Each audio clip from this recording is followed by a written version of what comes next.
Pessoal, todos sejam bem-vindos à nossa live de hoje. Nós vamos falar sobre um tema muito especial e que afeta milhões de pessoas ao redor do mundo: transtorno de pânico. Você já sentiu um medo tão intenso que parecia que ia ter um infarto, que parecia que ia morrer? Já teve aquela sensação de não conseguir respirar ou que estava perdendo o controle? Se sim, você não está sozinho.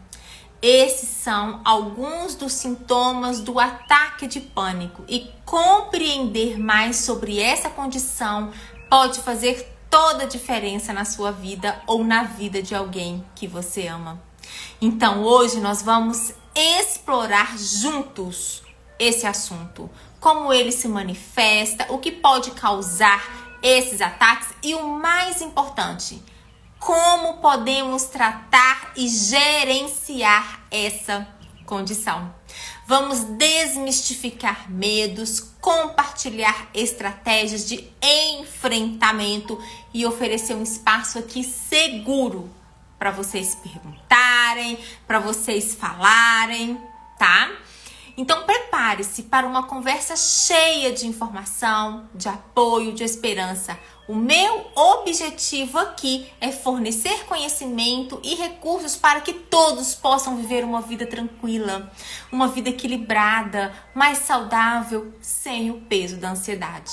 Então pega aí o seu café, pega a sua água, fique em um lugar bem confortável e vamos conversar.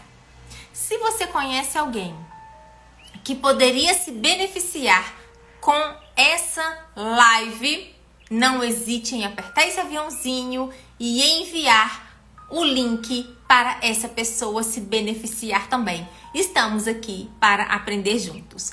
Então, sejam bem-vindos. Para quem não me conhece, meu nome é Ana Paula Brito, eu sou psicóloga e toda sexta-feira às 17h55 o nosso bate-papo ao vivo sobre ansiedade. Nós já conversamos sobre a TAG, que é o transtorno de ansiedade generalizada, já conversamos sobre a TAS, que é o transtorno de ansiedade social, e hoje nós vamos conversar sobre o transtorno de pânico. Então, boa noite para quem está chegando e sejam bem-vindos. Estou muito feliz com vocês aqui. Nós vamos começar. E antes de eu entrar no transtorno de pânico, nós vamos lembrar primeiro lá sobre a TAG. A TAG nós vimos que qual que é o maior medo da TAG? É um medo geral. A pessoa tem um medo de viver. Ela tem um medo da vida. Ela tem medo de tudo. A pessoa que sofre com transtorno de ansiedade generalizada. Se ela tá com uma dor de cabeça, ela chega a ter medo de um câncer. Se ela tá com um problema, se ela tá com medo, ela tem medo de não conseguir pagar as dívidas, de ficar endividada. Se vai viajar, ela tem medo de sofrer acidente. A TAG, a pessoa, ela tem um medo generalizado, ela tem um medo de viver. Nós vimos no transtorno de ansiedade social, nós vimos que no transtorno de ansiedade social, a pessoa tem medo do julgamento, ela tem medo do que os outros vão falar dela. No transtorno de ansiedade social. Então, muitas vezes a pessoa não consegue falar em público, a pessoa não consegue ir numa entrevista de emprego, a pessoa não consegue participar de uma reunião, ela não consegue enfrentar o medo, porque ela tem medo do julgamento do outro. Então, hoje a gente vai ver o transtorno de pânico. Qual é o maior medo do transtorno de pânico? Nós vamos chegar lá. O que é o transtorno de pânico? O transtorno de pânico, ele é um tipo de transtorno de ansiedade. Então, olha só, nós vimos a TAG, transtorno de ansiedade generalizada, transtorno de ansiedade social, hoje transtorno do pânico. Sexta-feira que vem nós vamos ver fobias específicas, que é medo de aranha, medo de avião, medo de elevador, e depois agorafobia, que é medo de local cheio e não conseguir escapar, tá? Então a gente vai ver sobre todos esses transtornos de ansiedade. Por quê?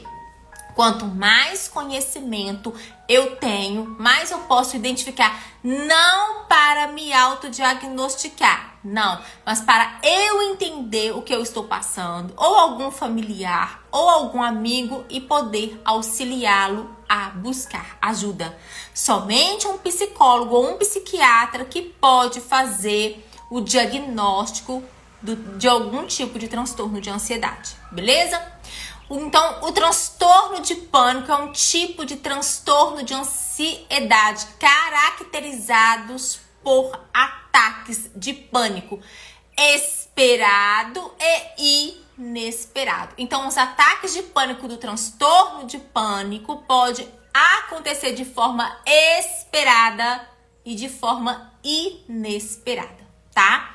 E o ataque de pânico, gente, ele é um episódio, né, de um súbito de medo intenso, tá? A pessoa tem um medo intenso que desencadeia reações físicas graves quando não há perigo real ou causa aparente. Então, transtorno de pânico não mata, mas a pessoa tem a sensação de que vai morrer, de que vai infartar. Normalmente, pessoas que sofrem com transtorno de pânico e que tem os ataques, tá? Para ser transtorno de pânico, precisa ter ataques de pânico, ok? A pessoa normalmente, ela já passou por algum episódio de ir para o hospital, achando que vai infartar, achando que vai morrer. Ela já passou. Gente, lembrando aqui, ó, a TAG pode ter também ataques de pânico. O ataque de pânico, ele pode estar em qualquer transtorno, tá? Ele pode estar em qualquer transtorno, os ataques de pânico. Então, a pessoa que às vezes ela tá com medo de um acidente, por exemplo, vamos supor, ela vai fazer uma viagem e ela tá com aquilo na cabeça, ela tá com aquele pensamento, ela pode chegar a ter um ataque de pânico. Do mesmo jeito, tá, gente, que uma pessoa com a TAS que tá sofrendo, ou ela vai ter que falar em público, ou ela vai fazer uma entrevista de emprego e ela tem medo do julgamento, ela pode chegar a ter um ataque de pânico por medo do julgamento do outro. Mas veja bem, aqui na TAG ou na TAS vai ser um ataque esperado. Por quê? Porque a pessoa está numa situação, vivenciando uma situação esperada. Ela vai falar em público, alguma coisa. Já no transtorno de pânico, não é algo esperado. Pode acontecer não esperado, ok? Então, deu para entender essa parte, tá? Então, os ataques que acontecem, muitas vezes inesperados também, as pessoas que sofrem de ataques de pânico, elas falam muito que sofrem ataques inesperados, tá? Então, o que elas sofrem com preocupação? Ela tem preocupação de ter um novo ataque de pânico. Ela tem preocupação com as consequências físicas, né? Ela às vezes tem medo de ter uma doença cardíaca, de ter um transtorno convulsivo, ela tem medo de morrer. Ela também preocupa com a vida pessoal, com constrangimento. Nossa, o que as pessoas vão falar, né? Eu tá tendo um ataque aqui em plena rua. Outra coisa também que uma pessoa que sofre do transtorno de pânico, ela tem medo. Ela tem medo de enlouquecer, perder o controle de si mesmo. Por quê? Porque como... Gente, voltou aqui, voltou, gente? Tá todo mundo me ouvindo? Boa noite para quem tá chegando aí. Tá dando para ouvir? Fala aqui para mim se vocês estão conseguindo ouvir o que eu estou falando. Para eu continuar. Tá dando para me ouvir? Tá dando, gente, para me ouvir? Vocês que estão aí, então tá beleza. Então, esse medo de perder o controle, de enlouquecer, é o que as pessoas também, elas falam muito, né? Então, o transtorno de pânico, ele é um surto, né, abrupto. A pessoa, ela começa ali, tem pessoas que choram, ela tá num estado calmo e de repente ela passa para um estado ansioso. É um medo intenso que ele alcança um pico em minutos. E ele pode ocorrer com 4 sintomas. A pessoa pode ter palpitação, a pessoa pode ter sudorese, tremores, falta de ar, sensação de asfixia que a pessoa tem, ela sente dores no peito, tem pessoas que têm náuseas, tontura, sensação de desmaio. Quem tá aqui agora assistindo essa live já teve algum ataque de pânico? Muitas pessoas conhecem o ataque de pânico por crise de ansiedade, tá? Por crise de ansiedade. Mas o termo técnico é ataques de pânico, ok? Então, você que está aqui, já teve algum ataque de pânico? Ou já presenciou alguma pessoa sofrendo com ataques de pânico? Conta aqui pra mim, tá bom? E além desses sintomas físicos, tem também os sintomas psicológicos, como eu já falei, que é o medo de enlouquecer, medo de perder o controle e medo de morrer. E como que a gente vai diagnosticar? É um transtorno de pânico. Pela intensidade, tá? Ele acontece durante meses. Sim, Thalissa? Sim. Mas às vezes, algumas pessoas chamam crises de ansiedade como um choro. Não chega a ser um ataque de pânico. Por isso que é muito importante quem, acha que está sofrendo crise de ansiedade passar por uma avaliação, porque às vezes algumas crises não são ataques de pânico, são só uns sintomas fortes, mas que não chegam a ser, tá? E um episódio só não caracteriza o ataque de pânico. Presta atenção, se for a primeira vez, um primeiro episódio, mas a pessoa que já vem sofrendo, porque o que caracteriza esses ataques? A intensidade, como eu disse pra vocês. Por exemplo, uma vez por semana durante meses é ataque de pânico. Pequenos surtos de ataques mais frequentes. Por exemplo, às vezes a pessoa tem pequenos surtos, mas tem todos os dias, tá? Isso também caracteriza. Meses sem ataques ou ataques muito frequentes, muitas vezes descaracteriza, ok? E agora a gente vai ver aqui quais são os fatores de risco. O que pode ser esse fator que pode estar causando transtorno de pânico em algumas pessoas. Por quê, gente? Quando fala-se de transtorno mental, eu tô sentindo isso. A gente não dá um diagnóstico só por um sintoma. Então, eu sempre falo aqui, é igual fazer um bolo. A gente não faz um bolo só com a farinha de trigo, só com 1 ou 2 ingredientes. Nós precisamos de todos os ingredientes para fazer um bolo. Do mesmo jeito, é um transtorno mental. Precisa de vários sintomas, vários fatores para diagnosticar. Por isso, gente, que isso é muito sério, o autodiagnóstico. Um dia desse eu estava conversando com uma pessoa e ela falou, eu percebi que meu irmão, ele parece ser autista. Ele parece ser autista, ele tem esses traços, ele tem isso. Falei, como assim? Porque eu li na televisão, vi na internet os sintomas do autista, acho que meu irmão é autista. Gente, isso é muito sério. Tá? Isso é muito sério. Não vamos dar diagnóstico, não vamos nos autodiagnosticar, falar, eu tô com isso, eu escutei a psicóloga falando isso. Não. Isso aqui é a nível de informação, porque vocês vão ver que eu vou mostrar aqui daqui a pouco, quando o transtorno de pânico não tem tratamento, ele pode comprometer ainda mais, tá? A qualidade de vida e pode causar mais prejuízos e ter outras comorbidades. O que é comorbidades? Outros transtornos. Gente, mais alguém aí tá falhando pra vocês? Me fala aí se tá falhando, se tá certinho, se dá pra continuar. E aí, deixa eu ver. O Miron falou aqui pra gente. Eu me perco às vezes em situações adversas, mas tenho me corrigido bastante. Estou praticando resiliência. Ai, obrigada, gente. Valeu, valeu. Então, olha só. Às vezes, né, Miron, a gente passa por algumas adversidades, algumas situações na vida que a gente não imaginava que iria passar, ou que a gente acha que é maior do que as nossas forças. Mas isso é importante que você falou, praticar a resiliência. E quando a gente está passando por alguma situação muito difícil, o mais importante numa situação, numa dificuldade, num problema, é a gente não ficar nos sentindo vítimas da vida. A gente não ficar procurando culpados. Ah, é porque fulano fez isso comigo.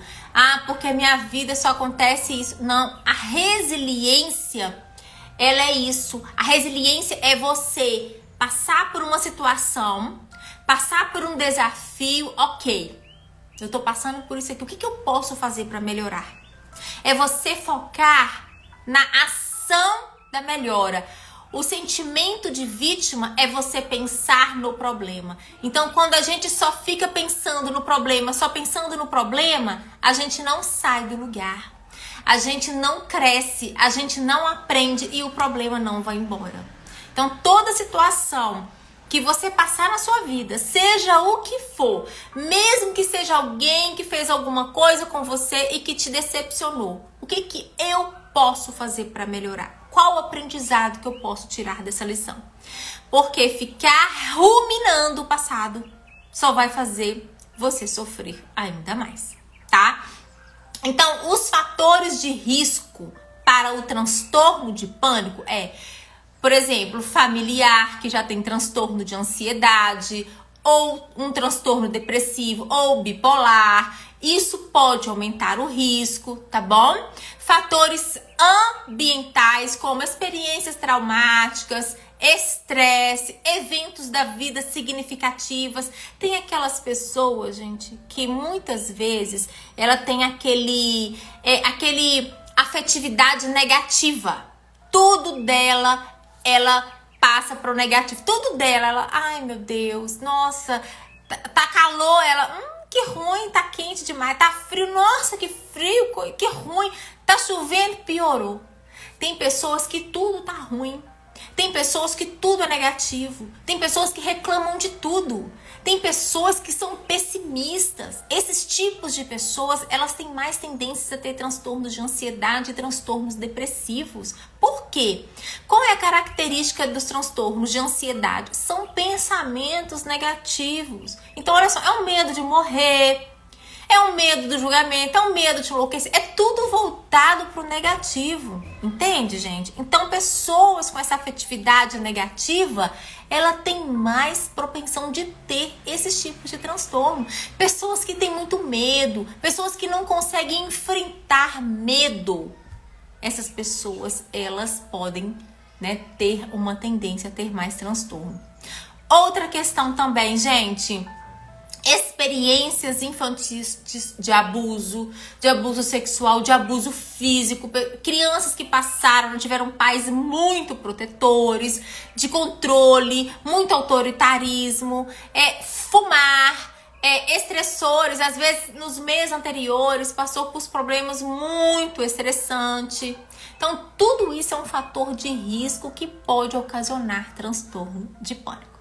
Mas, gente, veja bem, o transtorno de pânico, ele raramente acontece sozinho. Muitas vezes ele tem uma comorbidade com outros transtornos, tá? Por exemplo, as pesquisas mostram que os transtornos de pânico ele tem uma prevalência elevada com outros transtornos. E qual que é o mais comum? É o agorafobia. Pessoas com transtorno de pânico é muito comum ter agorafobia. O que é agorafobia? Nós vamos ter, tá? uma live só sobre agorafobia. E eu vou falar rapidamente o que é, só para vocês entenderem. A agorafobia é um medo de escapar de algo ruim acontecer.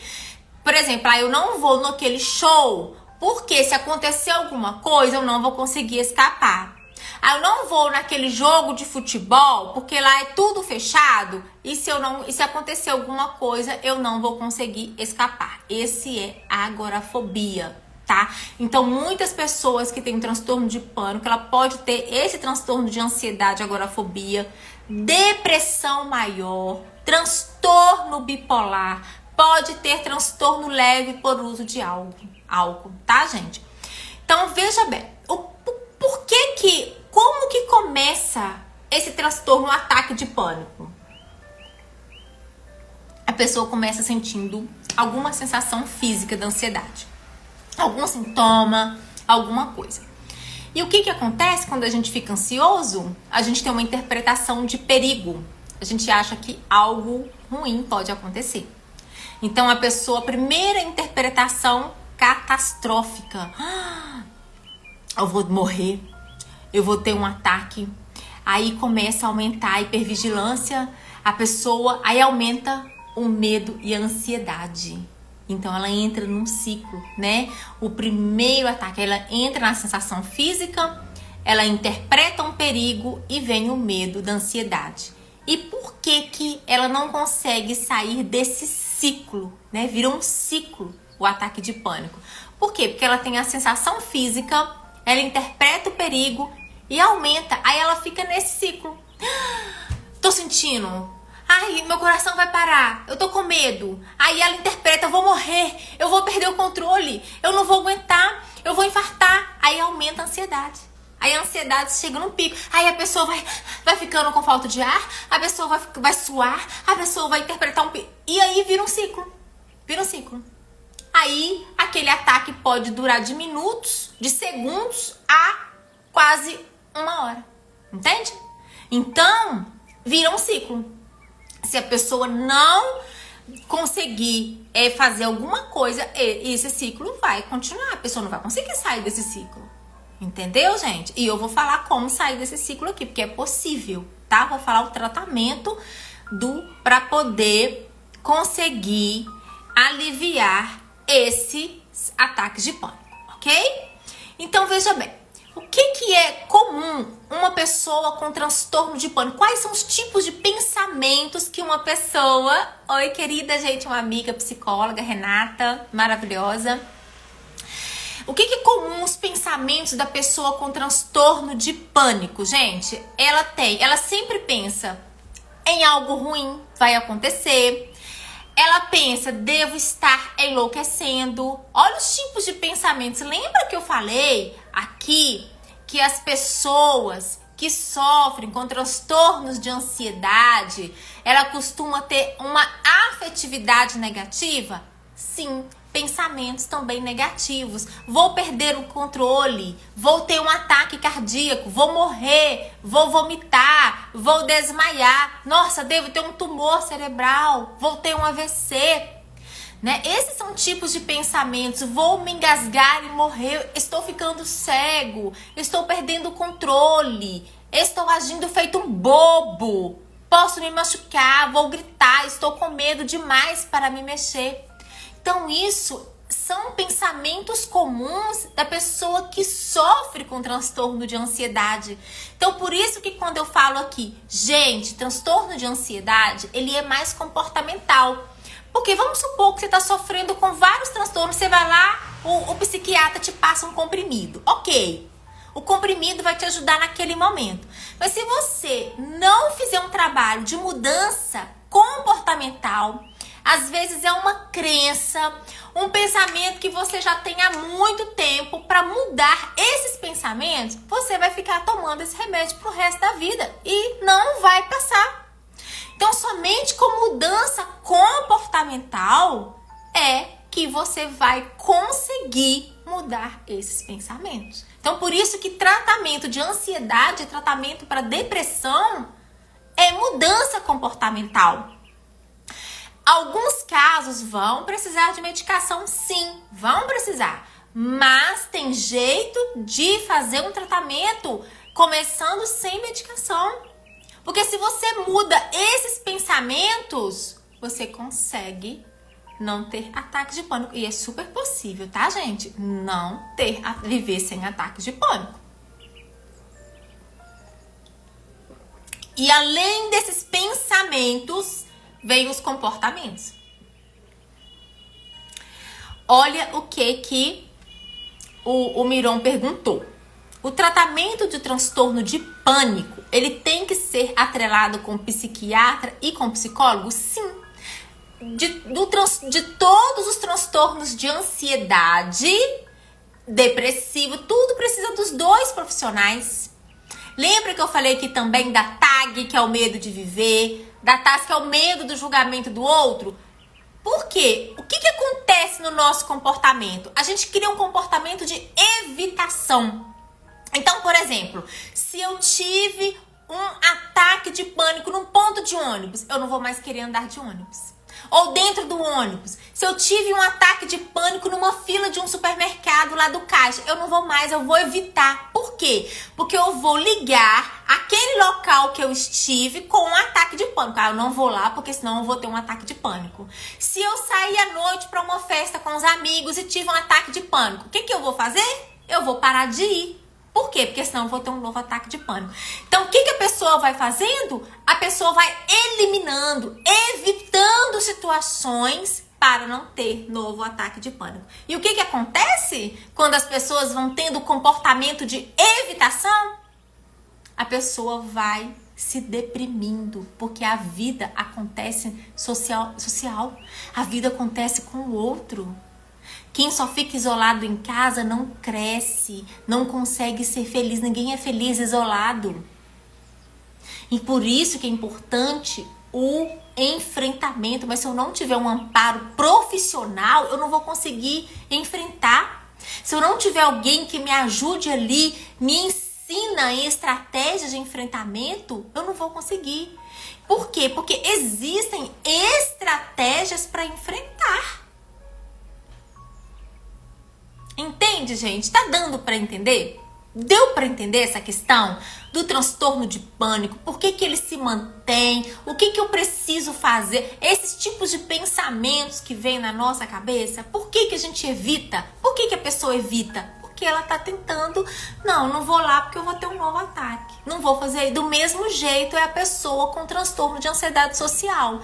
Não, eu não vou naquele lugar porque todo mundo vai ficar me julgando. Eu não vou lá. Por quê? Porque a pessoa... Olha só, gente. Então, é comportamental. É mudança. E outra coisa, não é só eu ficar pensando positivo. Não, a partir de hoje eu vou pensar positivo.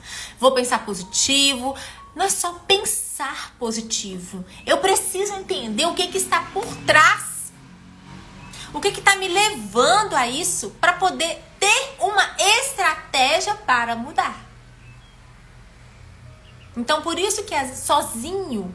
é muito difícil. E sabe o que as pesquisas mostram? Que pessoas com transtorno de ansiedades, normalmente elas buscam ajuda quando o transtorno já está grave na vida das pessoas. Mas, graças a Deus, há esperança. Porque as pessoas, cada vez mais, elas têm conscientizado, tá? De que é preciso, né, buscar profissional como psicólogo, psiquiatra, e que esses profissionais não são para doidos. A gente tem que tirar isso da nossa cabeça, né, gente? É para doido, o psicólogo não é para doido. Na verdade, nem existe gente doida, existe pessoas com transtornos mentais e que precisa de tratar. Beleza, gente? Então, o diagnóstico, não, vou falar de novo, vou repetir de novo. Não dão diagnóstico para ninguém. Nós precisamos parar com isso. Não se autodiagnóstico. Não dão diagnóstico para vocês mesmos. Ok? Eu preciso ir num profissional. Porque não é só um sintoma que caracteriza um transtorno. São vários sintomas, vários fatores que o profissional vai avaliar para dar o diagnóstico. Ok, gente? Porque inclui frequência, incluir intensidade, vai incluir um sofrimento clinicamente significativo e a gente vai ter que, né, fazer essa avaliação. Lembrando que o ataque de pânico ele tem um impacto muito grande na vida da pessoa. Quanto mais tempo a pessoa ela deixa de tratar, mais prejuízos para a qualidade de vida. E assim, e uma coisa, gente, eu tenho assim, muitas pessoas que me procuram e eu não consigo dormir. Gente, vejam bem, prestem atenção nisso aqui. Não é normal não dormir bem todo dia. Não é normal. Não é normal ficar triste todo dia, todo dia. Não é normal ficar desanimado todo dia. Não é normal ficar desanimado todo dia. Não é normal ter pensamentos negativos, sempre no pessimismo. Isso pode ser mudado na nossa vida. A gente pode mudar isso. Agora, ficar triste de vez em quando, ficar desanimado de vez em quando, não dormir bem de vez em quando, é normal. Agora, todos os dias eu acordo com mau humor, todos os dias eu tô triste, todos os dias eu não quero trabalhar, todos os dias eu só quero ficar deitado na minha cama e não quero levantar, todos os dias eu tenho um pensamento, nossa, eu podia morrer. Eu tinha uma amiga que ela falava assim, ela falava assim, nossa, minha vontade era de sofrer um acidente e ficar 30 dias internada na UTI. Por quê, gente? Por quê? É medo do enfrentamento. Então, às vezes, é melhor ficar deitado do que enfrentar a situação. Mas enfrentar é necessário. A vida exige ação. A vida é movimento. A gente precisa movimentar. Nós não estamos aqui para inação, para ficar deitado, para ficar só na televisão. A gente precisa movimentar. A vida é ação. Então, às vezes, a gente vai deitar para dormir. A gente vai deitar para ver um filme de vez em quando, mas não passar o dia inteiro. Isso são fugas. Isso é evitar viver. E as pessoas que sofrem com transtornos de ansiedade, é um medo que paralisa. É um medo que tira a felicidade, que tira a alegria de viver. E não é normal. Ninguém nasceu para sofrer. Ninguém nasceu para ser infeliz. Ninguém nasceu para passar por problemas sem saber dar conta. Não tem ninguém com problemas aqui. Ah, tô sofrendo aqui, mas eu não mereci. Não tem.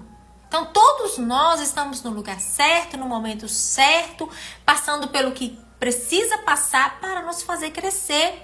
Desafios fazem a gente crescer. Crises fazem a gente crescer. Mas se a gente olhar com esse olhar de crescimento. Mas se a gente ficar só questionando, eu não devia, eu não mereço, por que eu tô passando por isso? A gente não vai sair do lugar. Nós vamos paralisar.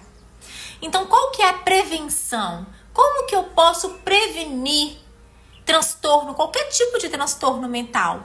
Um estilo de vida saudável. É buscar uma alimentação saudável, tá, gente? Uma alimentação equilibrada. E eu sei que você já deve estar cansados de ouvir. Atividade física. Não tem outro remédio. É um remédio natural. É natural.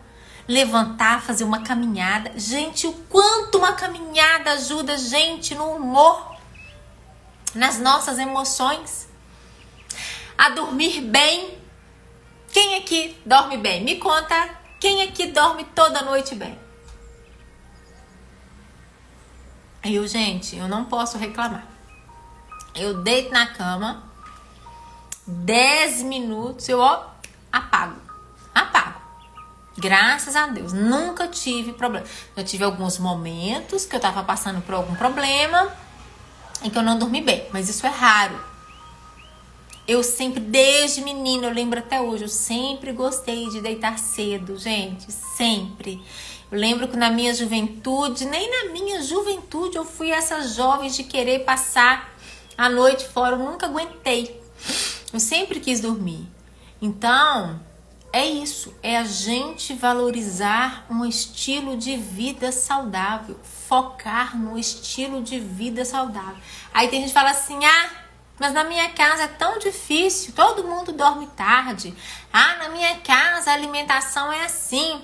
Ah, na minha... Gente, ó, o que acontece? Eu sei que quando uma casa, algumas pessoas não buscam o mesmo estilo, a gente vai ter que ter um pouco mais de esforço. Mas eu vou falar uma coisa, a gente influencia as pessoas. O bom influencia. Então, se você começar a fazer diferente, com o tempo, as pessoas da sua casa vão estar fazendo diferente também. Só que o que a gente não pode é o que muitas pessoas fazem. Elas começam a mudar um estilo de vida e quer que todo mundo muda também. Não, gente, todo mundo dormindo cedo, todo mundo fazendo isso, Não, é você que vai mudar. Se na sua casa a televisão fica no seu quarto e você quer dormir mais cedo, aí você vai chamar a sua família e vai fazer uma conversa. Gente, família, diálogo. Olha, gente, a partir de hoje eu quero dormir mais cedo. Então vamos tirar a televisão, vamos colocar a televisão na sala. Quarto não é lugar de televisão. Não é, tá? Lugar de televisão é na sala. Quarto é pra dormir. É pra dormir. A Sônia, eu durmo bem. Que maravilha, Sônia! A Daisy, meu sono é leve e interrompe fácil. Acordo algumas vezes para ir ao banheiro. Mas ele interrompe fácil, mas quando você deita, você dorme fácil de novo? Porque às vezes a gente acorda, mas o importante é dorme de novo, dorme rápido de novo. Porque às vezes quando a gente acorda, eu só acordo. Tem dias que se eu desperto, eu custo a dormir. Tem dias que não, tá? Entendeu, gente? Isso que é ser luz. O que é ser luz na vida de alguém? Eu sempre falo aqui e vai ser algo que vocês sempre vão ouvir. Porque a educação é um conjunto de hábitos adquiridos. A educação, ela se dá através da repetição. Então, preciso repetir sempre para mim. Então, ser luz é quando eu mudo, quando eu passo a buscar algo saudável, quando eu passo a buscar algo que me faz feliz. É a felicidade que enche a alma, que brilha os olhos. Não é aquela felicidade passageira, né? Aquele prazer imediato. Não é. A felicidade, quando ela é verdadeira, ela brilha os olhos. Vocês já viram aquelas pessoas que sorriem com a alma? Sorrir com os olhos? Os olhos são a janela da alma. Então, quando a gente começa a ser luz, que é buscar um estilo de vida que traz felicidade, as pessoas começam a perceber. Por quê? Porque é como se ela acendesse uma luz. Uma luz, ela ilumina. E as pessoas começam. E é assim. E as pessoas, principalmente da nossa família, elas vão ver. E elas vão querer também sentir aquilo que você está sentindo. Eu tenho um adolescente vai fazer 17 anos, daqui a um mês. E eu sempre falei com ele de atividade física, alimentação saudável. E eu fiquei assim, um dia desse, ele chegou pra mim e falou assim: mãe, será que eu tô comendo doce demais? Será que ele já tem essa consciência? Olha, gente, se eu com 17 anos eu tivesse essa consciência, ele vai pra academia, quer ir pra academia, mas ele passou a infância toda praticamente fazendo esporte. Então, é isso. Quando a gente faz, a gente ilumina, a gente influencia. O exemplo, ele arrasta milhões de pessoas, tá? A fala comove, mas o exemplo arrasta. A Daisy falou assim que tem dia que ela demora um pouco e ela reza até dormir. Pensar, quando a gente vai deitar, se a gente ficar com aqueles pensamentos, nossa, hoje foi um dia ruim, nossa, eu tenho que pagar essa conta amanhã, nossa, se amanhã amanhecer chovendo, nossa, se amanhã tiver muito calor, será que amanhã vai ter muita coisa para fazer? Nossa, será que amanhã eu vou dar conta de tudo? Pensa, sem deitar com todos esses pensamentos. Nossa, eu tô com medo de fazer isso. Amanhã. Pensa, quem vai conseguir dormir com tanto pensamento negativo? Quem vai conseguir dormir só pensando em coisa ruim? Não tem jeito, só pensando em problema, só focando no problema, não tem como. Porque pra gente dormir, a gente precisa estar num estado de relaxamento. A gente precisa relaxar, estar tranquilo. Senão a gente não consegue. Já tem pessoas que deitam e dormem, mas acordam. Depois acorda. Olha o que a Thalissa colocou, gente. Olha que interessante. É difícil dormir com a mente acelerada. É difícil. Não tem jeito. Porque se sua mente está acelerada, você não vai conseguir relaxar na hora de dormir. Então, o que a gente precisa fazer? Né? Primeiro, eu comecei falando aqui do estilo de vida saudável. Esse é o primeiro passo. Alimentação, atividade física para dormir bem. Agora, eu preciso ter um manejo do estresse.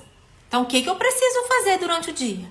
Eu preciso ter momentos de pausa para desacelerar meus pensamentos. Então, o que eu posso fazer?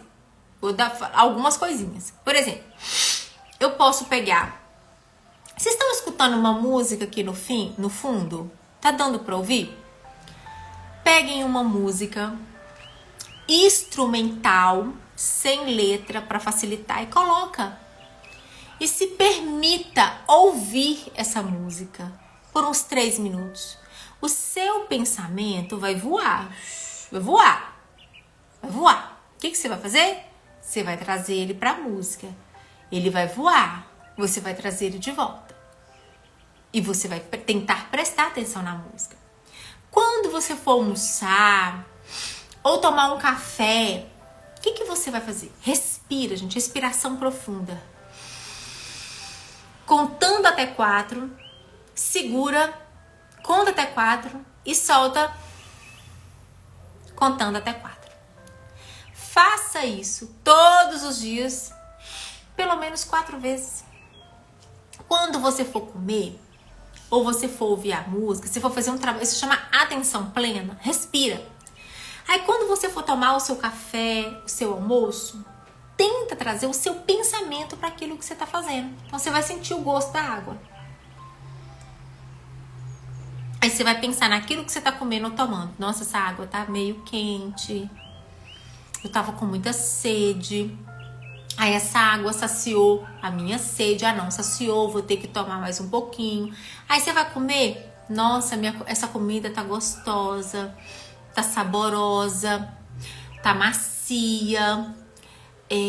Essa comida. Aí você vai pensando na comida. Você vai trazer o seu pensamento para aquilo que você está fazendo agora. Ler um livro, ler um texto, entendeu? Cantar. Cante uma música. Isso vai desacelerar seus pensamentos. Isso vai te ajudar a dormir bem. Então, quando tiver, por exemplo, e você vai combinar uma hora de dormir. Vamos supor que você, por exemplo, 10h30 é o meu horário de deitar e dormir. 10h30. Então, o que eu faço? Quando dá 9h30, eu já tento começar, porque eu sempre estudo de 9 às 10. Eu sempre estudo. 9 às 10 horas eu estou estudando, ok? Então, isso já me ajuda a desacelerar os pensamentos. Quando dá 10 horas, eu vou para minha cama. Então, 10 horas na minha cama, eu leio durante 30 minutos todo dia. Nesse horário que eu tenho à noite para ler. Então, eu já sento na minha cama com o livro. O livro é perfeito. E é incrível como que tem pessoas ansiosas que falam assim: ai, mas eu não consigo ler, eu não tenho paciência para ler. Começa por romance, que é mais fácil. E eu leio. Então, na hora que deu 10h30, eu já tô tranquila, calma e relaxada. Então, isso ajuda a relaxar o pensamento. A Regina colocou assim: eu tenho o hábito de entrar em sintonia ou intimidade com Deus. E depois das minhas orações, assim vou ficando mais tranquila. Geralmente durmo antes de terminar a oração. Olha que maravilha, a oração. Aí eu faço isso. Eu leio de 10 a 10h30 e 10h30 eu faço uma oração. Às vezes eu e meu filho fazemos juntos, tá? A respiração também é ótima. Mas a oração, gente, ela também, isso que a Regina falou que ela vai fazer. Você deita na sua cama e vai conversando com Deus. essa conversa com Deus vai te fazer acalmar. Então você vai falando, ao invés de ficar pensando negativo, ao invés de ficar reclamando, murmurando, ou se fazendo de vítima, ou pensando no medo, a oração vai te ajudar a conectar com Deus e vai te ajudar a tranquilizar e dormir. Então você vai pensando. Sabe, tem dia que eu vou pensando, gente, a gente tem que ter pensamentos. Eu vou ter uma boa noite de sono, eu vou conseguir dormir bem, eu vou acordar tranquila, eu vou acordar calma, eu vou ter uma boa noite de sono. Esse sono de hoje vai refazer minhas energias. Olha o pensamento. A gente precisa esforçar pra gente ter. Por isso que eu sei que é muito difícil, Ana, mas é difícil. Por isso que eu sempre convido vocês. Se tá difícil, não tá conseguindo sozinha, buscar um apoio profissional. Entendeu? Para ele te ajudar a enfrentar. O que a gente não pode é ficar achando assim, não vai melhorar. Vai melhorar. Como se esperasse que algo, uma varinha mágica, plim, pronto, a pessoa melhorou, ou tomar remedinho, tomei esse remedinho e agora eu tô bem, agora não tem mais. Não, a gente não pode esperar que o remédio faça a mudança que nós temos que fazer. O remédio não vai fazer. O remédio vai te ajudar a combater o sintoma ali. Mas a causa, o porquê que você tá assim, o remédio não vai. Só a terapia para identificar crenças e pensamentos e te ajudar a ficar bem. Gente, deu para entender? Tem alguma dúvida? Chegamos ao final do nosso bate-papo sobre transtorno de pânico. E foi um prazer imenso compartilhar essas informações com vocês. Foi muito bom criar esse espaço de aprendizado, de apoio. Eu amo estar aqui com vocês. Eu amo falar, gente. Amo dar palestra, amo fazer live. Amo isso aqui. Lembre-se de uma coisa, gente. Lembre sempre, anota essa frase na porta da sua geladeira. Viver com transtorno de pânico não define quem você é. Você é muito mais do que seus medos, do que as suas ansiedades. E o conhecimento, ele é a chave para superar essas barreiras. E juntos podemos encontrar caminhos para uma vida mais tranquila e saudável. Se você ou alguém que você conhece está lutando com ataques de pânico, saiba que não estão sozinhos, tá, gente? Existem tratamentos eficazes e buscar ajuda é um ato de coragem, é um ato de cuidado consigo mesmo, viu, gente? Então, não subestimem a força que vocês têm para enfrentar e superar desafios. Vamos levar adiante as estratégias que discutimos hoje. Vamos aplicá-las em nossas vidas. Não vamos deixar guardada, não. Vamos compartilhar informações com quem precisa. Vamos ser luz na vida de alguém. Cada pequeno passo conta. E a mudança, ela começa com a conscientização e com a ação. Então, quero agradecer a presença de todos vocês, a participação que vocês tiveram aqui. Continuem cuidando de si mesmos, dos outros e lembrem-se, a esperança e a ajuda disponível. Então, se essa live foi útil para você, compartilhe com as outras pessoas. Juntos, a gente vai criar uma comunidade mais informática e empática. Tá bom, gente? Eu desejo a todos vocês uma jornada de autoconhecimento, de superação. Obrigada por estarem aqui.